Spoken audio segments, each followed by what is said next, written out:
And for further analysis on the New Orleans incident, we're joined from Washington by the political analyst, Mr. Maher Abdel Qader. And welcome to Q News, Mr. Abdel Qader. And let me start off by asking you, what are the latest details on the investigation into the deadly crash on Bourbon Street?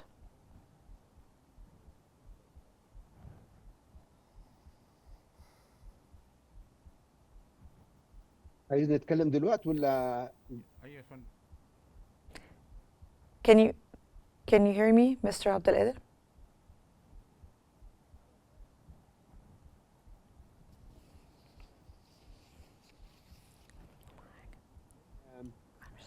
News right now آخر الأخبار أن الشرطة الفيدرالية that the FBI that made it is taking the control of the New Orleans police as there is a very important of such a crash that the mayor of New Orleans has stated that it is possible for the crash of a terrorist incident, but the FBI up till now says that it's not a terrorist crash, but it is an personal killing stated from someone even wanted to make a suicide or send a message. But the report says that around 3 a.m.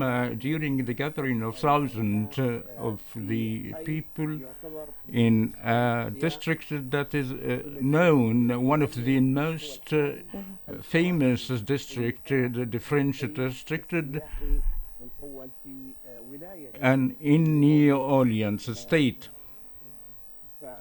And during the celebration of the New Year, and the crash took place at the intersection of the Bourbon Street,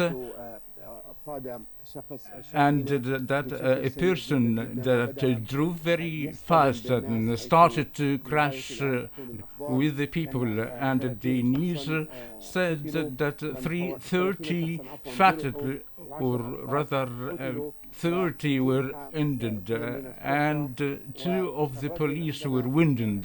Sir, and Mr. Abdel Qader, sir, can you explain to me what are the current security measures in the place with high traffic areas like Bourbon Street so as to prevent future incidents like this to happen again?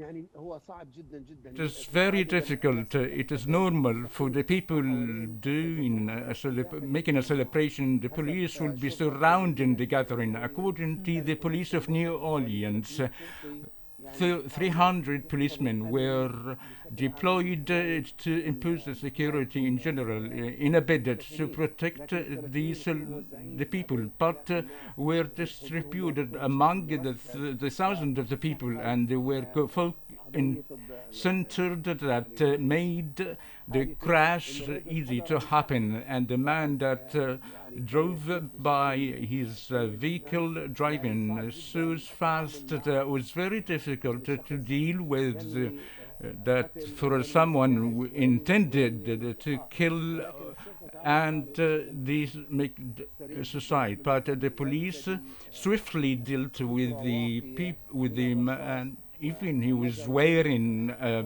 vest of waterproof, and he had a gun that has been used by the army, and the police swiftly dealt and killed him. But up till now, the police never mentioned who is the identity of the person and its goals. And sir, regarding the police and the authorities, how do you think typically they should be responding to mass casualty incidents in such a busy urban environment like New Orleans?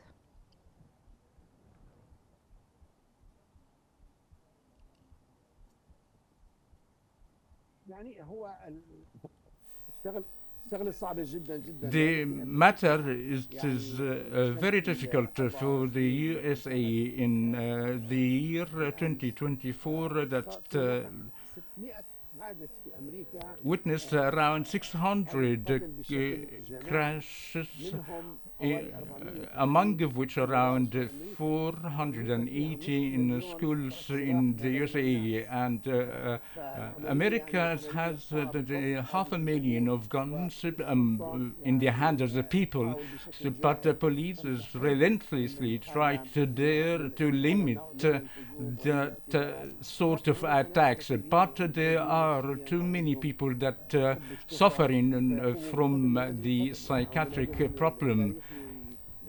And the history mentioned that they made a some sort of a massacres here or there. So according to the statistics issued yesterday, more than 20,900 persons were killed by guns. Around 26,300 persons carrying guns, and some of them are defending the to hold and to own the guns. And the NRA, as an organization that has the too much of money and defending the right of the people in the Congress and the American institutions for the Americans to hold guns. And the elect President Trump is one of the supporters of this organization and advocate the freedom of carrying guns among the Americans. And this phenomenon is in place, and it's not going to vanish even in the upcoming years. Even the people who wish to lay out some limits for carrying such guns and for who's going to buy. But the quantity of the guns among the people is Thank huge. you so much, Mr. Maher Abdel Qader, the political analyst. Thank you so much for joining us and for your insights.